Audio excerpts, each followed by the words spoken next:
An attack of that degree of violence is extremely rare. It's frightening. Opening my contacts book for the first time to reveal the secrets of what it really takes to be a murder detective. It is an unbelievably complex investigation. They behave like a pack of wolves. On the front line, exposing how we solve the most heinous of crimes. The whole community suffered. You got to understand, we was at rock bottom then, we was in hell.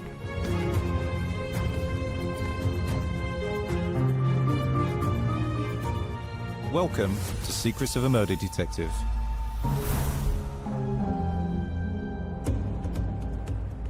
The murder of John Joe Hyton in August 2014 was one of Preston's most savage cases. I'm meeting with a senior investigating officer on the case to understand what really happened, the pressures, the setbacks, and the techniques they used to eventually bring the killers to justice. My name's Edward Thistlethwaite. I was a detective superintendent in Lancashire Constabulary, and I served them for 30 years. This case was the pinnacle of my 30-year career. The savagery of this attack. I was absolutely determined to find out what had happened. Eddie, thanks very much for coming in. It's very much a pleasure, Ed. The case we're going to talk about today goes back to August 2014. What were you doing back then? What was your role? I was detective superintendent in Lancashire Constabulary, and I was covering the Preston area, and was the on-duty detective superintendent for any serious crime or murders. So, police were made aware of an incident and something came in. Emergency route service. What were you first told of the incident? What were you made aware of? It was Saturday, 23rd of August, 2014. It was a bank holiday weekend. I was on call that night, and a detective inspector who works through the night contacted me and said a young boy had been murdered in St Stephen's Road at Preston. What sort of time was it you got this call? The call to the police was at 22 minutes past 11. I got a call within 5–10 minutes. Oh, so pretty soon afterwards. I'm on my way to that scene, 20 minutes, half an hour away. I'll be there about midnight.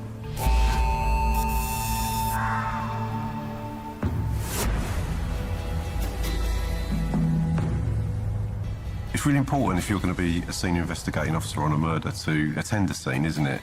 You're going to get a feel for it that you wouldn't normally if you were looking at photographs, etc. I don't think you can do that. You've got to go to the scene. So when you get there, what was it you were confronted with? It's a terrace street. They'd already put a cordon on. And I go to the ambulance and have a look, and I am confronted with the shock of the most horrific injuries I've probably ever seen in my 30 years. They named a young man as the deceased as John Joe Hyton. He's clearly got several stab wounds, and the worst of which was a very deep cut to the right side of his neck and face. No person would have survived such an injury. Was there anybody at the scene that was telling you what had gone on? We did house-to-house inquiries, but one key witness said John Joe was talking to us through the car window. John Joe had been in the pub having a drink. He decided, because he'd 50p left on the pool table, to have a final game of pool and just finish his pint, and walked home. This witness says he heard a screech and two cars razzed up from behind him and turned into St Stephen's Road. John Joe saw them, ran round the corner. 7 to 10 masked, balaclavaed men got out, pursued John Joe and caught him between two parked vehicles. Witnesses also told detectives that John Joe's last words were, "Let's talk, bro, let's talk." Sadly, they attacked and killed John Joe there and then, behaving like a pack of wolves. Unusually, John Joe's dad, so the victim's dad, lived 3 doors away, and somebody knocked on his door and come out, and it was identified by his father. So that's why we knew it was John Joe. Paramedics came and attended, but he was pronounced dead.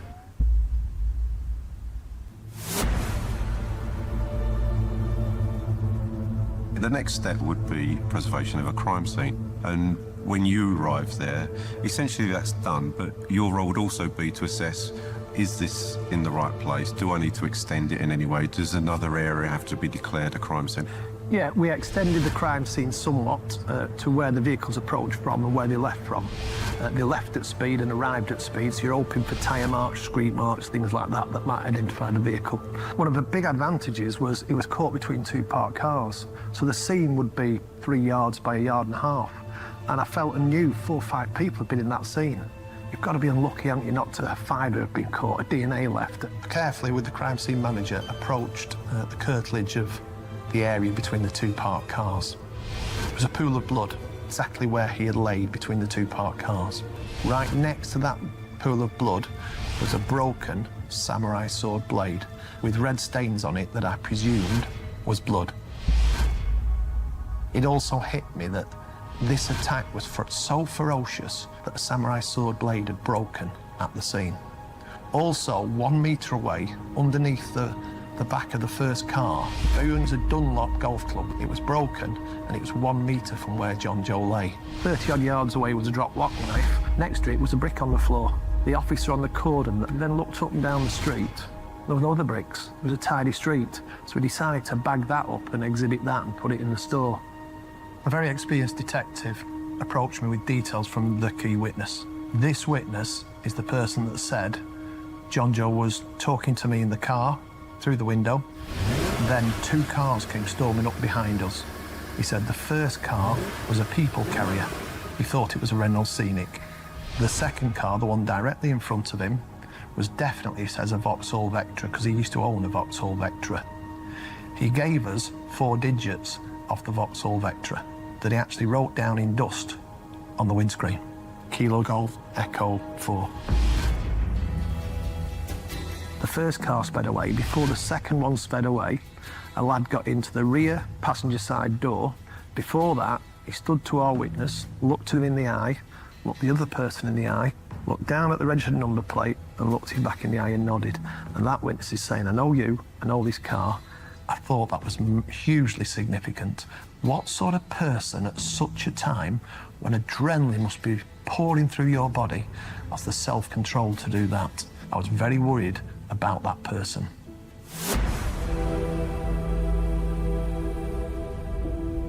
What you've described is a really, really extremely violent incident. It's a fact, isn't it? It doesn't change where you are in the UK. The drugs trade is very highly profitable, and people are vying over those profits. And with that competition for the profits comes violence and extreme levels of violence. The excessive force of this, your first reaction is perhaps this is gangs and this is drugs. And that was my first line of thought. But as an investigator, you it's a bit of a cliche, but you have to keep an open mind, don't you?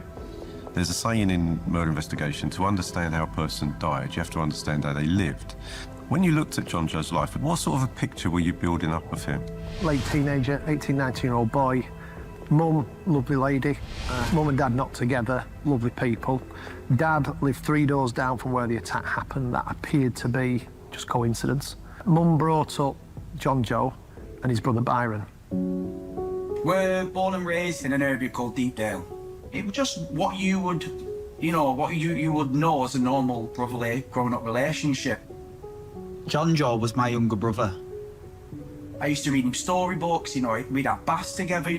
Everything was normal, everything was fine, until he hit that age where things that can pollute someone's mind, sadly, got a hold of him, social media, drugs, alcohol, and that's when everything went wrong. Preston is like every other town in the country. It's a nice place to live. I work there, but there's a gang problem. It's like I call it organised crime gangs, the disorganised crime gangs.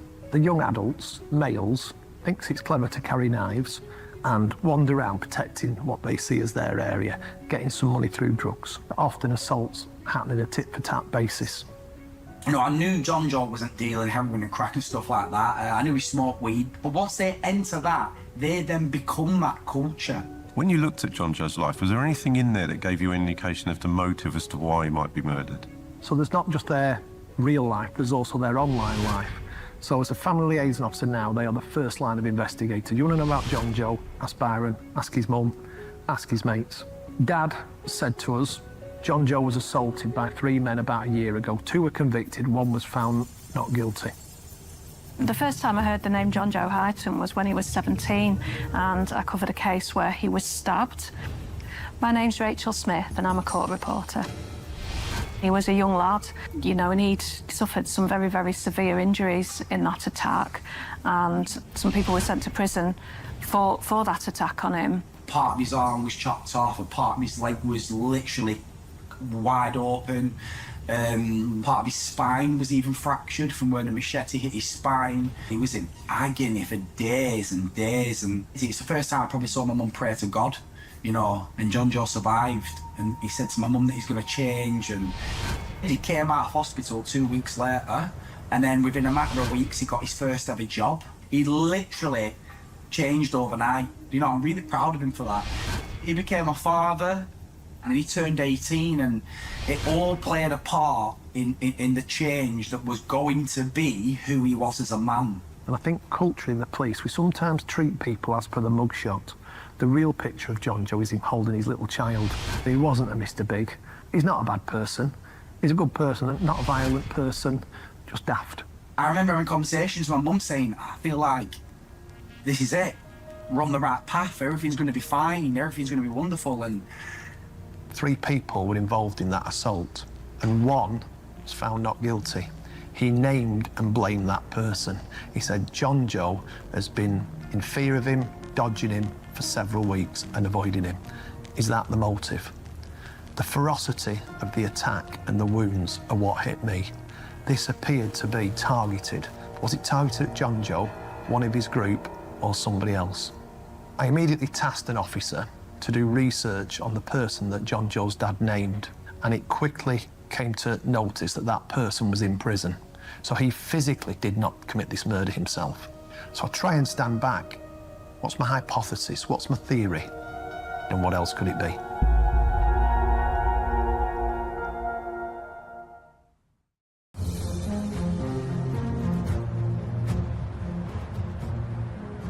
ANPR is a great tool for police to track a car.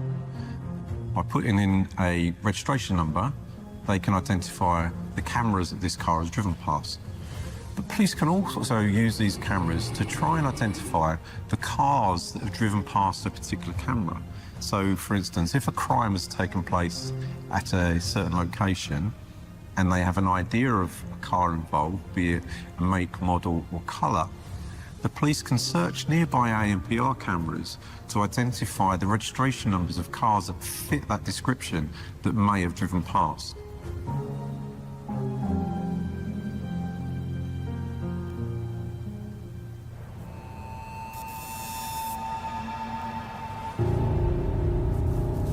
The best leads we've got is that witness 710 masked men, partial number plate, Kilo Golf 04 Echo Juliet uniform, the only Vauxhall Vectra. From that, over years we devised an automatic number plate recognition system across Lancashire. And half an hour before the murder, the only car that had those 4 digits that was in the Preston area and was a Vauxhall Vectra was Kilo Golf 04 Echo Juliet uniform, which was previously insured to an Owen Whitesmith. Owen Whitesmith is a member of an opposing sort of gang or set of lads. I've got officers doing research on Whitesmith, but then something else unusual occurs. A sergeant approached me at the cordon. A sergeant who had helped previously is with a young probationer constable. And he told me the story that the previous night, the Friday night, they'd attended the address, which is Owen Whitesmith's mum's address. Owen's mum had been having a drink with a friend of hers.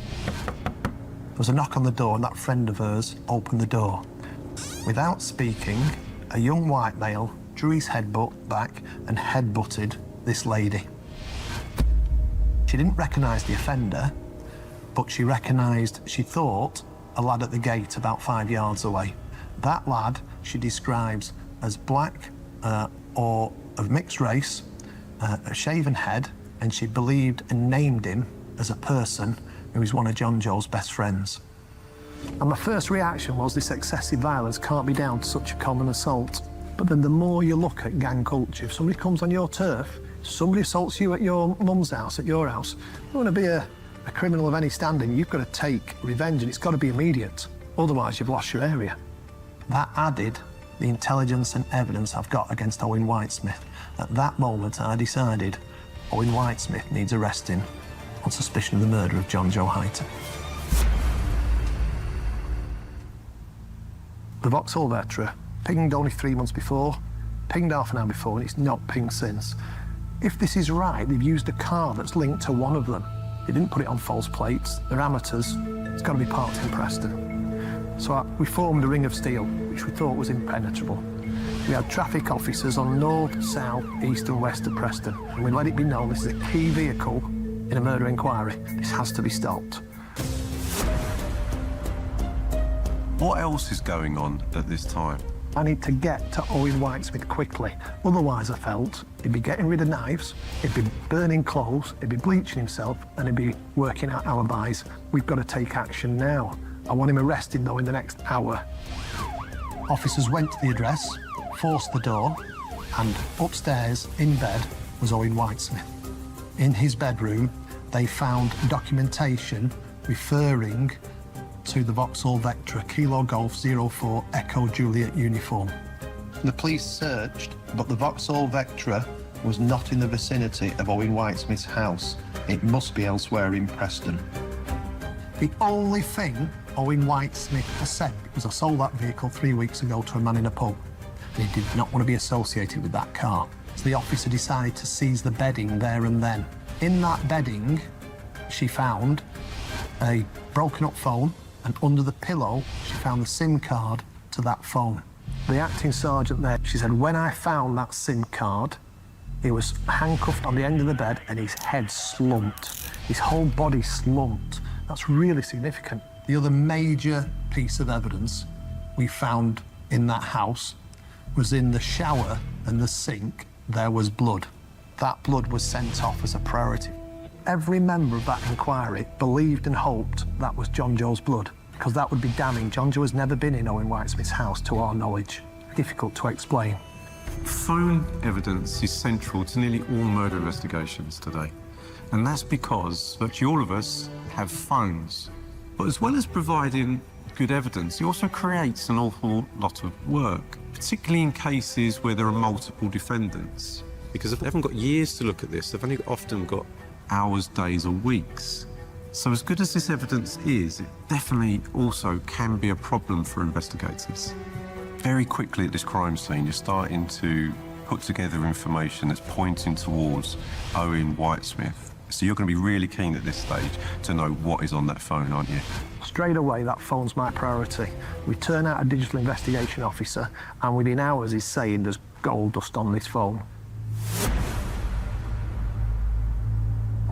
What evidence were you getting from the phones that you managed to seize and download? Evidence of phone connections and evidence of text messaging. It names individuals. The text messaging showed a clear message. It shows Owen Whitesmith getting out of bed 8 o'clock in the morning, and he's furious. He's furious at the headbutt. And it names Owen Whitesmith as getting a team together because of the headbutt the night before. They mention a lad called Aaron. He's Aaron or Scottish, who we quickly identify as Aaron Graham. There was a lot of messages on the phone to other people whipping up anger, really, and getting a gang together to go out and commit this crime. John Joe had nothing to do with the attack at Owen Whitesmith's house.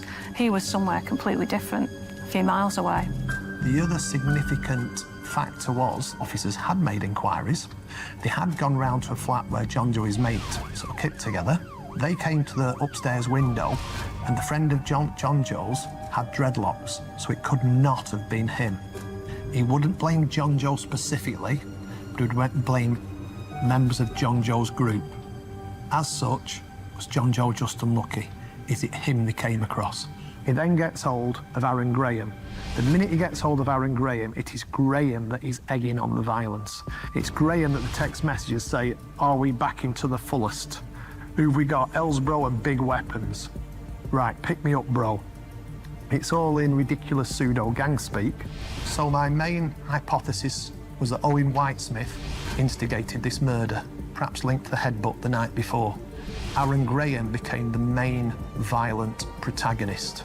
Perhaps it was him who nodded to the key witness behind and had that within him to be so disciplined. Owen Whitesmith later that day is interviewed. He makes no comment to every single question he is ever asked and gives no explanation as to his whereabouts. So before anything like an interview would take place, he would be examined, wouldn't he, by a doctor, and it would be important to establish what injuries he would have on him.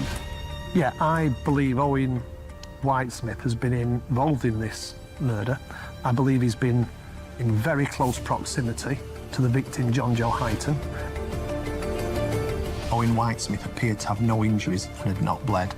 That filled me with even more hope that blood in the sink and the shower is John Joe's blood, because it has not come from Owen Whitesmith. So what we did then is, I decided to pay a premium, moves it to number 1 in the queue, and you can turn round the decision within hours. So we did that, and we sent it by officer straight to the laboratory, straight under the scientist, and got it examined that day. On the Monday, I got the information that blood was not John Joe Hyton's. It ended up being a sibling who lived in that house who had a nosebleed 2 nights before. Every one of us believed that would come back as John Joe Hyton's blood, and it didn't. That was a crushing blow to the inquiry. So it was a complete red herring. But you've got to keep going. You've got to be relentless. You've got to overcome problems and difficulties. The clock's ticking.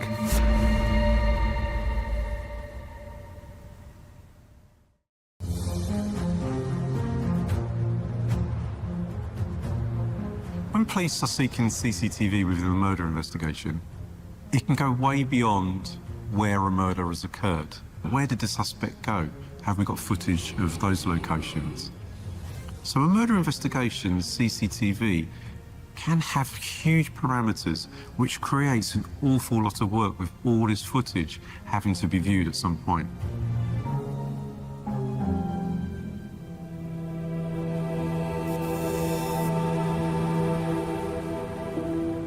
In any modern-day murder investigation, CCTV plays a huge central role to it.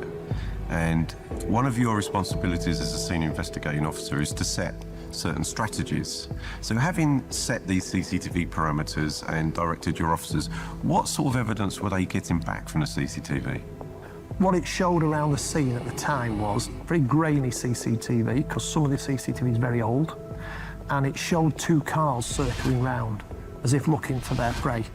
And there'd be one in front of another, then change round, but it was quite some time. On the night of the murder, my mum actually saw the suspects before the murder. These people lived around the area that I lived. And my mum rang me and said, I've just seen a group of lads run past my house. They've all got balaclavas on and stuff like that. And my mum actually saw the people who killed her son jump in the 2 cars, and they didn't even know my mum sat there. With a growing understanding of what had happened. My biggest frustration, potentially, was we haven't found that car. Pretty convinced Kilo Golf 04 Echo Juliet uniform is the car. We felt it was going to be set on fire, or perhaps is there a scrap dealer or somebody that would immediately destroy a vehicle. If this vehicle pings and moves, it is an absolute #1 priority vehicle to be stopped. The vehicle then pings on the far side of Blackburn, a neighbouring town. It was in company with a Saxo, another car, 1 second behind and 1 second ahead. From the pictures, you could see there's probably single people in the car, probably males, but you couldn't identify them. We stopped the vehicle, but it was the wrong vehicle, so we lost it. The Vauxhall Vectra had escaped for now, but we now knew there was another car connected to it, the Citroen Saxo. So this is the Monday afternoon, 2 days after the murder. So we then circulated the Saxo as missing. The next day, on the Monday, the Saxo was involved in a pursuit, highly dangerous. This pursuit was manic, wrong way up streets, 80 miles an hour, and eventually, I've never heard it before, the control room inspector said, please contact authorised. So they professionally boxed in the car, stopped it, and got it on the side of the road. Driving that car was Craig Walton. He's also nicknamed Potter, which becomes significant in some of the text messages. He was very compliant. In the passenger seat was this Aaron Graham, nicknamed Scottish. The text messages indicated that Craig Walton, also nicknamed Potter, was potentially the driver of the vehicle on the night of the murder. Aaron Graham never stopped trying to bite, punch, kick, spit. So I believe he was the strange lad that got in the rear passenger side of that and tried to intimidate the witnesses. In that vehicle was also found some phones, some documents, and other things that were quite significant. And the phones gave us further opportunity to read them and fill that picture. We later arrested another of the suspects, believed to be connected to the Vectra, a lad called Stephen Walton. He was arrested at a house that he was sleeping at. They are all making no comment, but we're building evidence. We're getting further intelligence and intelligence about weapons in that Vectra. Allegedly, Stephen Walton had an axe, but with no major axe injuries. Owen Whitesmith had the samurai sword, which broke at the scene. We've not recovered the hilt or the handle. Craig Walton drove that car and probably never got out the vehicle. Might have been a fifth person in that car we haven't identified yet. But the main protagonist was Aaron Graham. He had knives, and it's him that fatally slashed John Joe Hyton. Over the next few days and weeks, the name Joshua Bohr came into the inquiry. He'd initially gave an alibi, which was strongly supported by his family. About the other car, we start making progress. There's talk of some Asian lads in the other car. There was a people carrier. The name Patel keeps cropping up. Dal crops up for intelligence. And the detective inspector that manages the intelligence in Preston, and he's confident he'll get more details later. Drugs world, gang world, it's very leaky. So at this point, we went public on the Vectra murder vehicle. I should have done it earlier in hindsight. Who finds the car? Of course, it's dog walkers. The car is burnt out on Sunnyhurst Woods near Blackburn. Forensic officers go and examine that scene, and we have a bit of luck. The fire burnt, but ran out of oxygen and died away. Pictures show that in the front driver's seat well, where your feet go, there was litter. When you pull back that litter, there was the clasp of the samurai sword. Examine that for DNA, and on the back of that clasp, where your hand would go, was Owen Whitesmith's DNA. A chance of billions to one that it could be anybody else. So despite the disappointment of the blood within Owen Whitesmith's house not coming back to John Joe, you still had good enough evidence against him to go to the Crown Prosecution Service in order to get a charge. Is that fair to say? The evidence against Owen Whitesmith, I felt, was still overwhelming. They were satisfied the threshold test has been made, they were satisfied it was in the public interest, and the necessity test was passed, and they authorised the charge of Owen Whitesmith. And subsequently, they authorised the charging of several other people along the same process. Aaron Graham, Craig Walton and Stephen Walton were all charged with the murder of John Joe Hyton. Also, what comes significant later is there's a Sprite pop bottle in the back of the car. DNA was recovered from the lip of the Sprite bottle. It was later tested and identified as belonging to a Joshua Bohr. Now, there's a big difference between having your DNA in a pop bottle and the clasp of a samurai sword. And this vehicle was previously owned by Leon Tunstall, who's Joshua Bohr's brother. So we can easily explain why his DNA is on a pop bottle. We now needed to take a closer look at Joshua Bohr. And initially, his family gave an alibi that he was fishing at an organised sort of fishing camp. And the DC kept going on. It almost became painful. This isn't right, boss. This isn't right. It's too orchestrated. And then you've got his DNA in this pop bottle. What they then did, that Sprite bottle, you don't know where every bottle is, but the manufacturer of that knows where every pallet load is. And halfway through June, they knew that that pallet load was in a distribution centre in Swindon. Remember the murder vehicle pinged 3 weeks before? It was caught on a police camera. When they went back to that scene, there were some cars for sale on some rough ground. And a phone number in those cars referred to Liam Tunstall. So that's where Liam Tunstall sold some cars. And this must have been one of those to sell. They also noticed it was on a bus route. So they downloaded the bus CCTV every day. Cars there, cars there. 21st, cars there. 22nd, cars there. 23rd of August, the car's there. 8 o'clock at night, the car's there. 9:30, the car's there. 10:30, the car's missing. So we argued that those inquiries puts that pop bottle in the back of that car after 9:30 on the night of the murder. That got Joshua Bohr charged with murder. That's technology. No, but it's not just technology, that's thinking out of the box. And Yeah. you had, that technology could have just been sat there and nobody having looked at it. So That's very good police work, isn't it? That's a detective challenging the narrative. An experienced detective saying, boss, this isn't right. We now had all the occupants we believed had been in the Vectra on the night of the murder. However, we still need to find and trace the second car and its occupants. Major inquiries are not solved, as on the telly, by a couple of senior officers thinking about it over a drink in the pub. Complex inquiries are solved by a highly motivated team of professionals, all pulling together, all challenging the narrative, and not just accepting what one person says as facts, pulling it apart and doing their job. If you remember, the first witness said the first vehicle around he thought was a Renault Scenic. Very experienced civilian CCTV viewer takes these images to the Renault garage and they're adamant it's not a Renault. It is not a Renault Scenic. Suggest you go to the Ford or the Vauxhall garage. She went to Vauxhall. That vehicle is definitely a Vauxhall Mariva.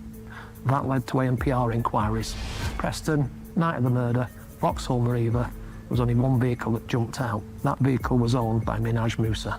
So this is now giving you a new line of inquiry, a new suspect to look at. At this stage, intelligence had led to the arrest of 2 low-level cannabis dealers thought to have been in the people carrier on the night of the murder. One called Zahid Patel and the other Mohammed Sabadal, but so far they were staying quiet. We've got Patel and Dal in the custody at this stage, and they're not saying anything. Minhaj Musa lives in the Deepdale area. I was contacted by the detective inspector in charge of the covert team, who said, Ed, I found this vehicle, and can we surveil it? I said, all right, surveil it. And he did. Every other case in 30 years I've been involved in, when we've done anything like this, nothing happens, or it happens days later. 20 minutes later, I kid you not, Minhaj Musa walks up to that vehicle. He looks under the vehicle. He looks around. He walks up and down the street looking at other people. He then leans into the boot of that vehicle and opens the boot. It is at that point that surveillance officers get hold of him and arrest him on suspicion of murder.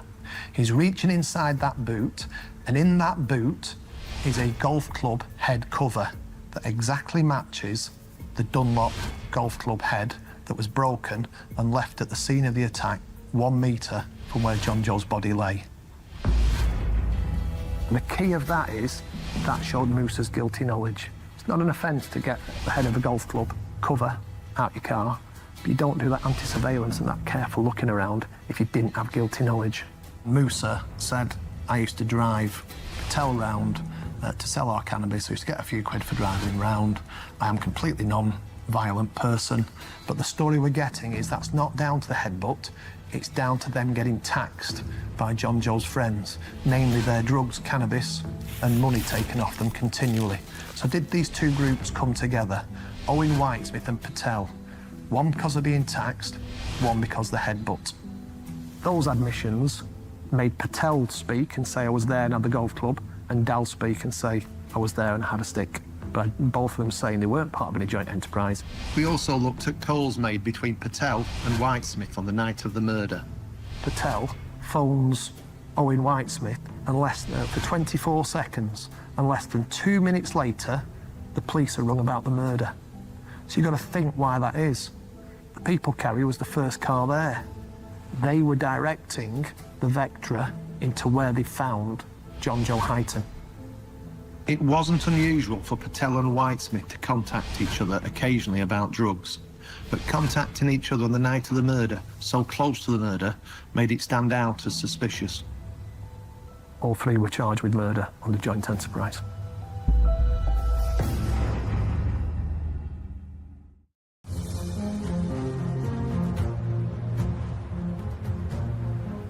In some incidents, particularly mass violence, it can be really difficult to differentiate between who did what. It's not always easy to say who was the stabber, who did this, who did that. And this is where the principle of joint enterprise is used.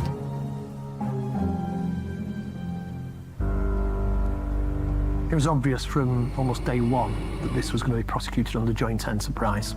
This case is exactly what joint enterprise is there for. The trial took place at Preston Crown Court in the spring of 2015. It was a 13-week-long trial with lots and lots of witnesses. With 82 witnesses to get to court and prepare properly, if you don't look after your witnesses, the defendants and their family, their associates will. About a third of them did not want to go to court particularly. A third to half of them live in the same communities as the victims and offenders, same way of life. So they need supporting. They're not on trial. You're going to have 8 people charged with murder and 3 with assisting murder, 11 barristers, 11 solicitors. They're going to have time at trial to try and criticise every angle of this case. So we've got to be watertight. When the defendants came into court, it was quite shocking how young they were. There were times they had no respect for the court. They were often reprimanded for their behaviour, laughing amongst themselves at the start. These guys had no respect for anyone. John Joe's mum sat there every day. I don't know how she did that, to listen to that evidence. In a murder investigation, it's really important to understand how a person died. At the post-mortem that would have been carried out by a forensic pathologist, what was that telling you? It tells us that John Joe suffered many injuries. The cause of death was this wound across here that broke the artery in the neck, and he bled to death quickly from that. The injuries were that bad, they are classed as decapitation. He died within about 45 seconds, but 45 seconds of dying, I guarantee it felt like 4 weeks. I was satisfied that we put before a jury all 8 people that were present. I was also satisfied it's up to a jury to decide if, under joint enterprise, all those 8 people are guilty. Not me, not the CPS. We get them there with the evidence. The key thing when it came to court was not one piece of the technology undermined the case, because it was true. Every single person there, eventually at court, agreed that phone was mine. The reason they did that was not through an altruistic purpose. It was because if they lied about their phone, the jury would see through them and say, you're lying. If you're lying about that, what else are you lying about? Owen Whitesmith claimed to be present at the scene. He claimed not to have a samurai sword, and he claimed that in a saloon car, a Vectra, he didn't see an axe, knives, samurai sword, or anything else that could harm John Joe Hyten. It was just nonsense. It was completely unbelievable. He gave no explanation for the DNA on the samurai sword clasp and just denied any knowledge of that sword or having it at the scene. Aaron Graham then went in the box. He reiterated almost the same story as Owen Whitesmith. All those in the Vectra pretty much gave the same story. I was there, I didn't see the weapons on the way, I didn't know what was going to happen, I wasn't part of any joint enterprise. Then the most amazing day I've ever had in court, Joshua Bohr told all.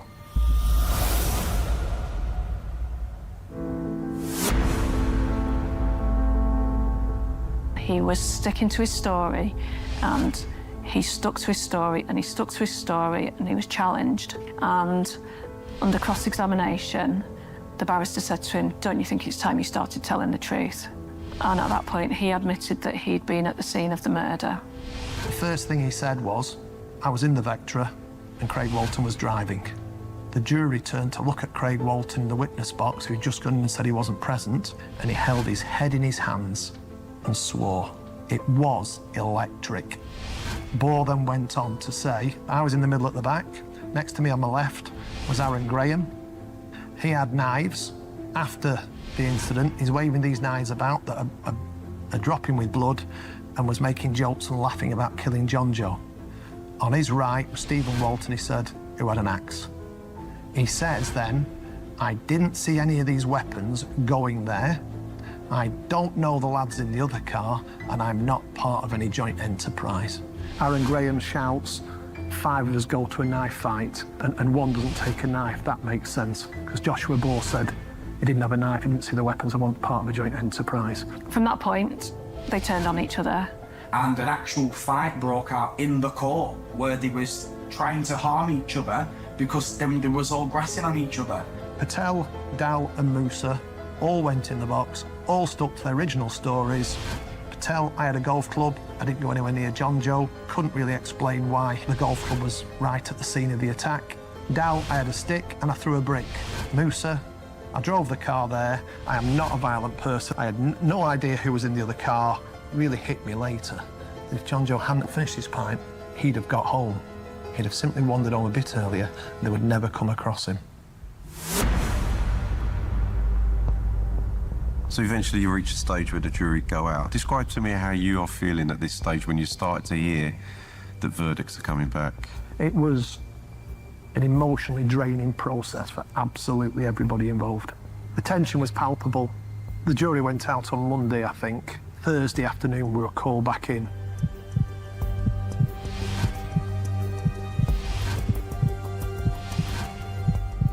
The jury came back and they found Owen Whitesmith, Aaron Graham, Craig Walton and Stephen Walton guilty of the murder of John Joe Hyton. They then came back on a decision on Patel, guilty of murder, on the fact that he had wielded that golf club. Then the jury was allowed to go to a majority and straight away came back guilty of Joshua Bohr. Once Joshua Bohr was found guilty of murder, the three other people standing trial were found guilty of assisting him. That just left Dal and Musa. So Dal and Musa plead guilty to conspiring to cause grievous bodily harm to John Joe Hyton, and they're later sentenced. But I think that result was fair. I think any doubt over joint enterprise with them two, I see a difference with Patel, he used the golf club right at the scene of the attack. The victim impact statement from Mrs. Hyton and Mr. Hyton was read out, and Mrs. Hyton was read out by a female detective, which was very emotive and emotional. The judge said, I want every defendant in that dock, come what may. They need to listen to the harm they've done. Sentencing reflected the severity of the case. The six found guilty of murder were sentenced to life, but then you put a tariff on them. These were some of the longest tariffs other than a whole life sentence that we've ever experienced. It ranged from 20 years for Patel to 29 years for Aaron Graham. Aaron Graham was a strange individual. I think would always gone on to hurt people. All the others are, perhaps decentish people that made bad choices, perhaps didn't have the right guidance from some people and got in amongst their mates and got into drug dealing and gang culture. But my sympathy and feelings go entirely to the Hyton family. This case really stayed with me. For any mother to lose a son, or for any brother to lose a brother, and absolutely for any child to lose their dad in such a senseless and violent way, you'd have to have a heart of stone for that not to stay with you. John Joe's funeral was unbelievable. Now that I can look back and, in hindsight and look at the positive, it was unbelievable. There was best part of 600 people there. I remember the vicar even saying that he'd never seen so many people at a funeral. My mum was there putting a brave face on, and as soon as that hearse came around the corner and it said son, brother, dad, oh, the whole street broke down. It was brutal. I was honoured. I was so honoured to carry my own brother's coffin, and I was honoured to give a speech that took me a good few weeks to write. And that was my first ever experience of actually using words for power. I've linked up with Byron now. I work in education, and he is fantastic at trying to dissuade young people from carrying knives. The answer lies in what Byron says, trying to get the culture of young people away from knife crime. Tell me your feelings on the case and how it affected you and how you remember it. I think I've feelings then, feelings now. Then, I was immensely proud. And I thought we pulled off something quite phenomenal. We didn't give anywhere to go. Now I work in education. I'm proud to have been a cop, but it seems a long time ago.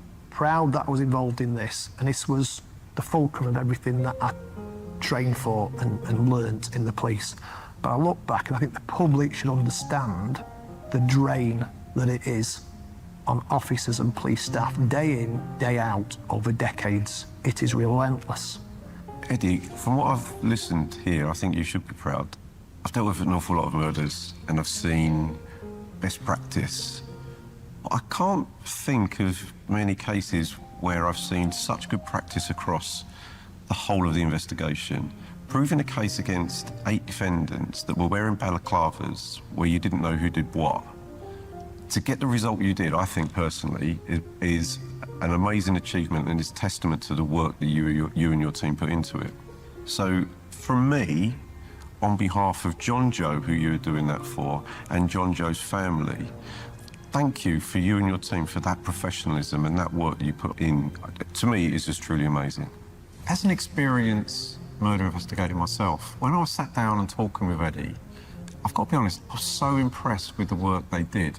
They went above and beyond in terms of proving a case and making it as simple as possible for people to understand. The work they did to get a conviction for those that murdered John Joe was amazing. To get the justice that he deserved and for John Joe's family was honestly some of the best police work that I have witnessed from afar. A sad aspect to this case is that John Joe realised that he had to change his lifestyle and try and get himself out of that cycle of violence. The fact that he tried to get himself out of this life and ultimately it was his connections to it that led to his murder, to me just adds to the complete tragicness of this case.